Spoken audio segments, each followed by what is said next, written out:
Hello everyone, welcome back to the Storm 33. I am Tatiana. I'm here with our sermons for October the 20th, 2024. We'll be reading 2 Samuel chapter 15 in the Old Testament. 2 Samuel stands for Dynasty. So this all about the dynasty in this book. Okay, let's begin. It's a long one. After this, Absalom prepared a chariot and horses for himself and 50 men to run before him. Absalom rose up early and stood beside the way of the gate. When any man had a suit which should come to the king for judgment, then Absalom called to him and said, "What city are you from?" He said, "Your servant is of one of the tribes of Israel."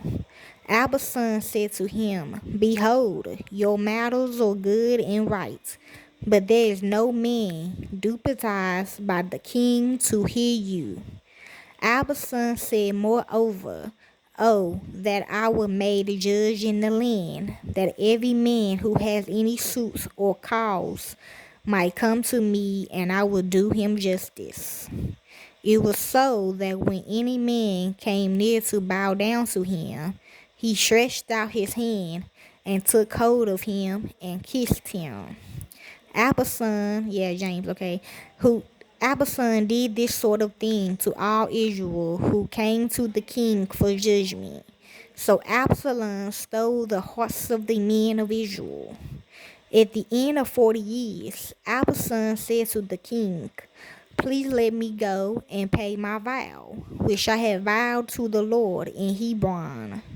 For your servant vowed a vow while I stayed at Geshur in Syria, saying, If the Lord shall indeed bring me against Jerusalem, then I will serve the Lord." Okay. The king said to him, "Go in peace." So he arose and went to Hebron. But Absalom sent spies throughout all the tribes of Israel, saying, "As soon as you hear the sound of the shofar, the trumpet, then you shall say, Absalom is king in Hebron." 200 men went with Absalom out of Jerusalem, who was invited, and went in their sympathy, and they didn't know anything. Absalom sent for Epother the Gilonite, David's counselor, from his city, even from Gilo, where he was offering the sacrifices. The conspiracy was strong, for the people increased continually with Absalom. Who, a messenger came to David, saying, "The heart of men of Israel are after Absalom." David said to all his servants who were with him in Jerusalem, "Arise, let's flee, or else none of us will escape from Absalom.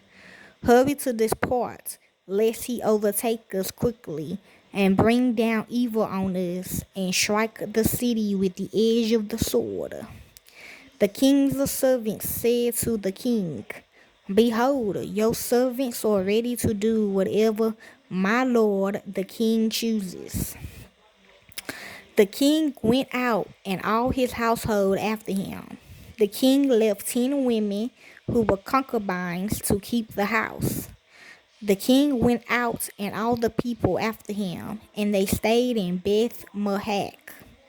All his servants passed on beside him, and all the Sherethites, and all the Pelethites, and all the Gileadites, 600 men who came after him from Gath, passed on before the king.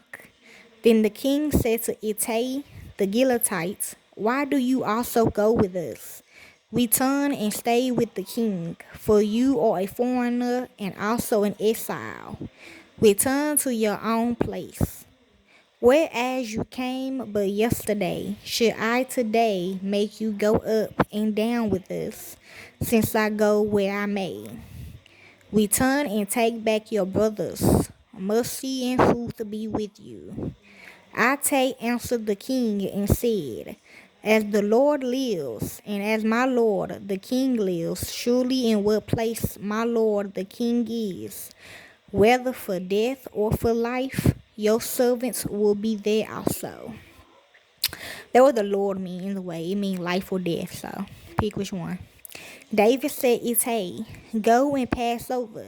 Ittai, the Gileadite, passed over, and all his men and all the little ones who was with him. All the country wept with a loud voice, and all the people passed over. The king also himself passed over the brook Kidron, and all the people passed over towards the way of the wilderness. Behold, Zadok also came, and all the Levites with him, bearing the ark of the covenant of God, and they set down God's ark, and Abiathar went up until all the people finished passing out of the city. The king said to Zadok, carry God's ark back into the city. If I find favor in your Lord's eyes, he will bring me again and show me both it and his habitation. But if he says, I have no delight in you, behold, here I am. Let him do to me as seems good to him. The king said also to Zadok the priestess, aren't you a seer? Return into the city in peace, and your 2 sons with you. Ahimaaz, your son, and Jonathan, the son of Abiathar. Behold, I will stay at the fords of the wilderness until word comes from you to inform me. Zadok therefore and Abiathar carried God's ark to Jerusalem again, and they stayed there.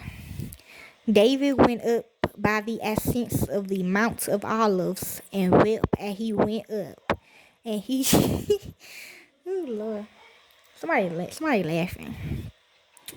And he had his head covered and went barefoot, and all the people who were with him, each covered his head.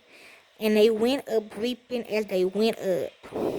Someone told David, saying, Absalom is among the conspirators with Absalom. David said, Lord, please turn the counsel of Abiathar into foolishness. When David had come to the top where God was worshipped, behold, Hushai the Archite came to meet him with his tunic torn and earth on his head. David said to him, if you pass on with me, then you will be a burden to me. But if you return to the city and tell Absalom, I will be your servant, O king, as I have been your father's servant in time past. So I will now be your servant. Then will you defeat for me the counsel of Ahithophel. Don't you have Zadok and Abiathar the priests there with you? Therefore, whatever you hear out of the king's house, tell it to Zadok and Abiathar the priests. Behold, they have there with them their 2 sons, Ahimaaz, Zadok's son, and Jonathan, Abiathar's son. Send to me everything that you shall hear by them. So Hushai, David's friend, came into the city, and Absalom came into Jerusalem. And that's basically 2 Samuel chapter 15 in the Old Testament. Enjoy.